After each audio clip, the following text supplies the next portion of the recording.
Hey guys, this is Grandmaster Max Illingworth, and in this video I'll show you how you can win against a 1900 rated player. So I'll start with e4 and I'll try to play something a bit aggressive here. It'd be kind of unfortunate if he sort of aborts at this point, but fortunately he hasn't. Okay, so he's playing to play a modern defense. I think I recently wrote a file on this from Black's point of view. So I have some ideas what to do. Well, he decides to go for a Hippo. So let's just play h4 and see how we'll defend against this. If he goes h5, I can put a knight to g5. But now again, nice h-file attack with pawn to h5. I think already Black's position is very difficult because he just simply lacks space here. Already f4 looks quite tempting to try to attack this pawn. But maybe I can add a little bit of sting first to remove like knight h3 perhaps. This looks quite tempting indeed. Yeah, I really want to try and punish him for playing this move, to be honest. Like, he shouldn't really get away with this. So I'll go knight h3 in a bit of a creative mood. f6, I could maybe go f4, or even e5 is quite appealing, trying to weaken his structure that way. Yeah, I also feel like I'm maybe overextending a little bit. I'll go f4 and see what he does about that.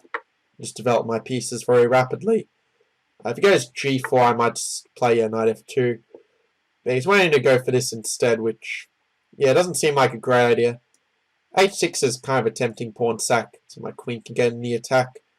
I think I'll go e5, and I figure with my lead in development that the opening position will probably be in white's favour. You can see he's trying to tie up the board, but yeah, I feel like I should be able to get some good play in here. I might start with takes and just sort of open up his king a bit. F takes, I can go g6. If f takes, I just put the bishop in the g6, and it looks very hard for black to defend against this. So also I think about queen g4, and if castles have queen e4 to bring the queen into h7. But if he doesn't castle, I can think about knight f4 and knight g6 maybe as an idea. I mean, the problem for black is he just lacks space, and even after d5 he still struggles to get free. I mean, maybe his best chance is sack with knight takes e5. But in that case, yeah, I'll just take back and still have a big advantage.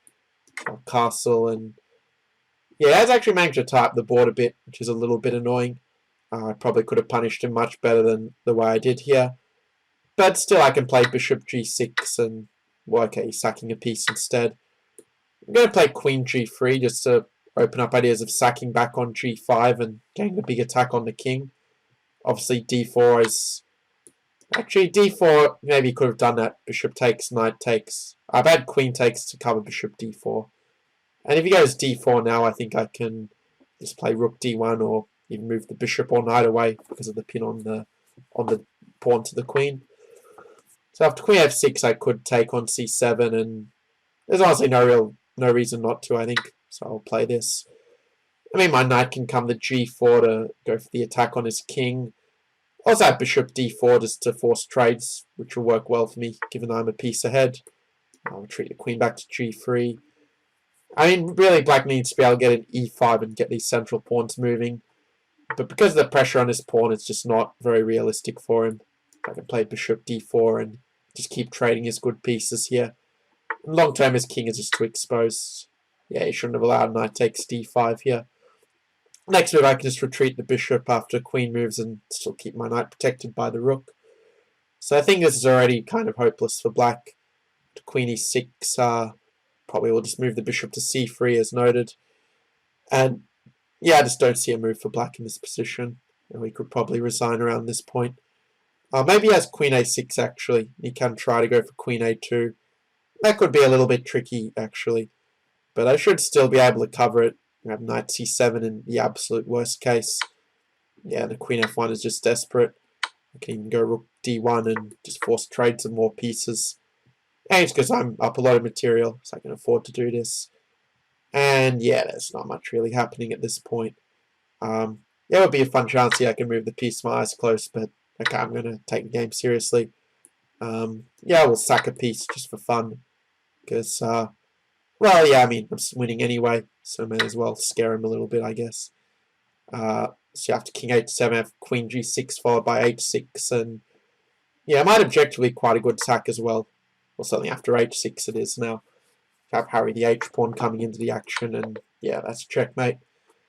So yeah, I hope you enjoyed this game and showing how to deal with the hippo. And well, I'm surprised I play a game with no mistakes. Normally there's at least one in my games.